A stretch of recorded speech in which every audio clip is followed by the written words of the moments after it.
Hello, our friends, Evolutionary Energy Arts family. Hello there, welcome back. So what we are watching is a unfortunate, horrible plane crash here. This is, well, first let's say we're sending prayers and positive energy out to the families and the souls, the spirits of those involved in this. As this is, D.C., the D.C. area, the plane was hit by a helicopter, because it does feel like the plane was hit by a helicopter, which happened to be a military Black Hawk, which is primarily used for carrying around VIPs, though here they're saying there were no VIPs on board this military helicopter, which hit this passenger jet. And left it in the Potomac. No survivors here on either side. This is a very, very rare thing. We just, thankfully we don't see this all the time. There's been so many issues with different things going on, and 737s in particular. But this is one that feels very significant for maybe reasons that we don't fully know yet. Yeah, I mean, this one really feels very suspicious. I don't know. I just hit me in a way that it feels like there's something pretty bad behind it. So what has been reported so far, as you see here, DC Fire Chief, no survivors on American Eagle Flight 5342. So what's that? That's 14. That's a 5 right there. Always look for the numerology in things. American Eagle Flight 5342 carrying 60 passengers and 4 crew collided with U.S. Army Black Hawk helicopter with 3 soldiers near Reagan National Airport. At least 30 bodies recovered per NBC Washington report. And American Eagle Flight 5342 departed from Wichita, Kansas, and was inbound to Reagan. A temporary morgue has been set up, and Reagan National Airport remained closed to flights until 11 Eastern Time. You could see here, we have a lot of info here to get across. It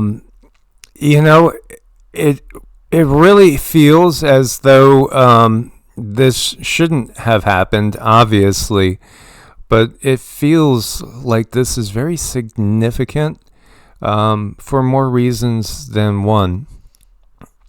So let's take a look at some of the stuff we have. We have a tweet here. From the president. The airplane was on a perfect and routine line of approach to the airport. The helicopter was going straight at the airplane for an extended period of time.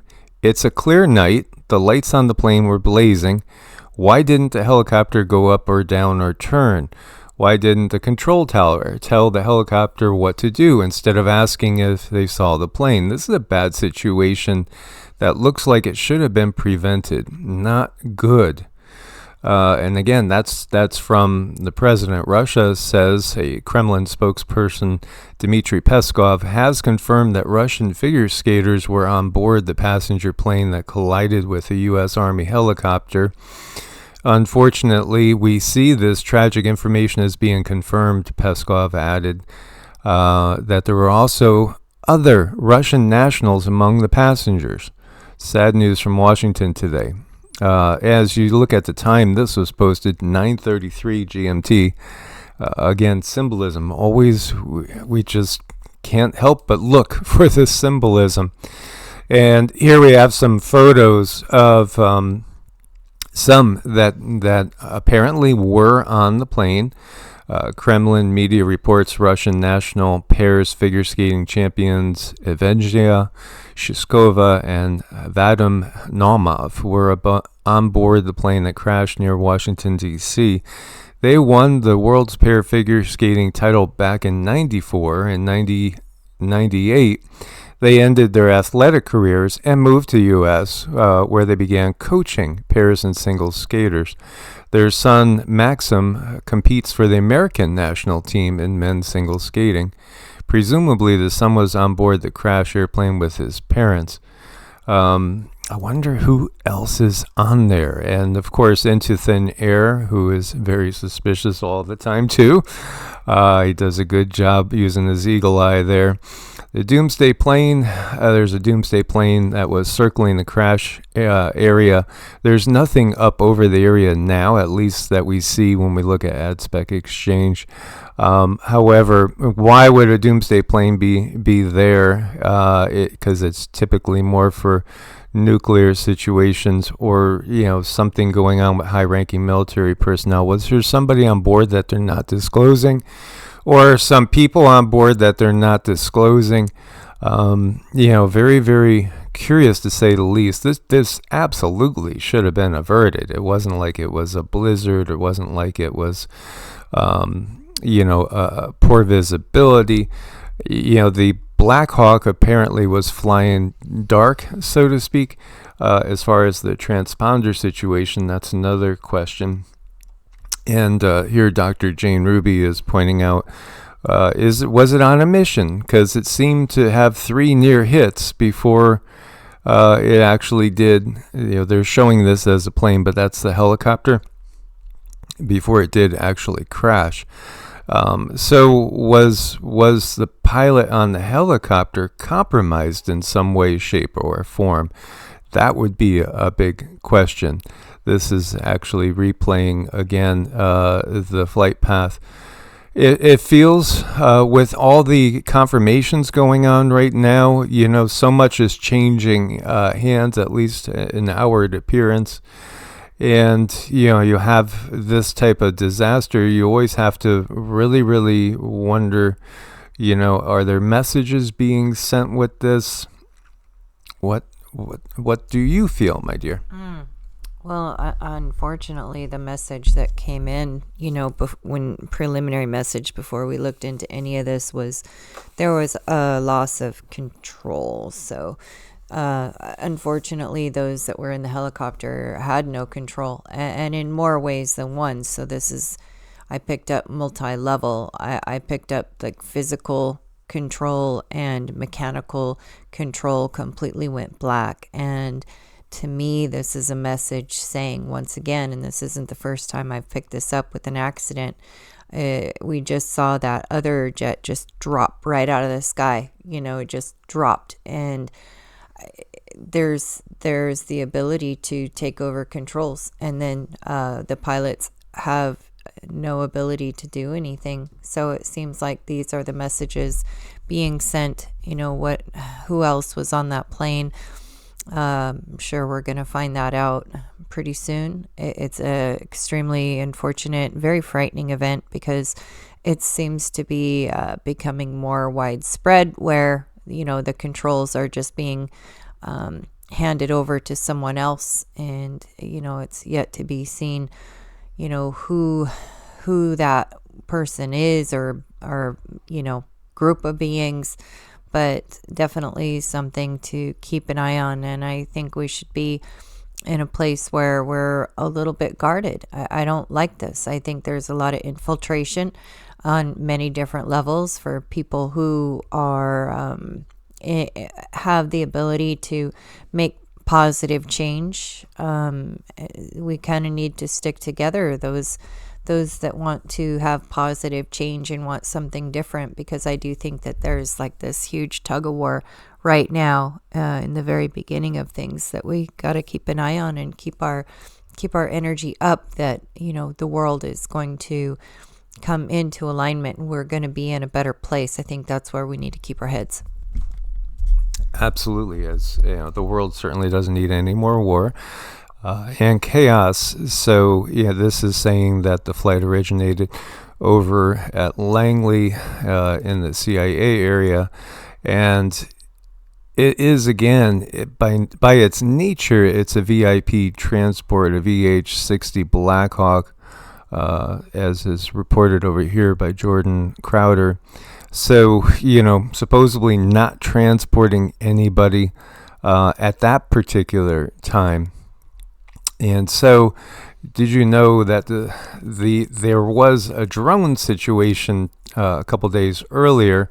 C-32 forced to delay landing after F-16 scrambled to intercept drone near Capitol. We had that disclosure that those drones were actually ours and the whole time, but nobody told us. They just, perhaps wanted the public to be stressed about it as, different technology was being tested out with the previous administration. And here you go, more drone situations near the Capitol. We are in a big period of rapid change and disintegration of a lot of the built up lies and illusions that have been going on for a very long time. So this was again a C-32A VIP transport jet on a special air mission. Had to delay landing at Joint Base Andrews on Saturday because two U.S. Air National Guard F-16C Vipers and a U.S. Coast Guard MH-65 helicopter were scrambled to intercept a potential drone flying near the Capitol region. This is just, it's like the beginning of a one of those tense movies. So Lockheed Martin here demonstrated that there is technology, Black Hawk technology, where the Blackhawks can be, this was 2 weeks before the 2024 election, can be remotely operated. So, did somebody somehow turn on some sort of remote operating in order to steer this thing into the plane? With what Cindy's picking up, that would be something that feels like a possibility. Bridgeport, Connecticut. Yeah, I used to drive by Sikorsky's all the time on my way to work when I was living up in Connecticut and see them out there testing. This is curious. Remote Black Hawk technology just a little bit ago. Is this something to do with that? And then here you go. Trump fires Coast Guard commandant over those three letters. There's turnover right now. We just had Pete Hegseth confirmed, and then you have RFK Jr. in the process, Tulsi Gabbard. There's big changes afoot right now, and in some ways it does feel like it's been a little bit easier than maybe people have anticipated, but maybe again this is just part of the bigger picture, as there still can be obviously strong resistance developing. This is somebody that just simply took this video 6 days ago leaving Reagan International Airport. Thought it was kind of crazy seeing the choppers right next to us, as again, that's just a really busy airspace. Been through there many times. Beware of the dog, especially when he's smiling. Yeah, it's crazy times, guys. What are your feelings, thoughts, and opinions on this? It is. It's really wild times. Just be safe out there. Absolutely. As always, we thank you for your support. Couldn't do it without you guys. Source bless and namaste. Namaste.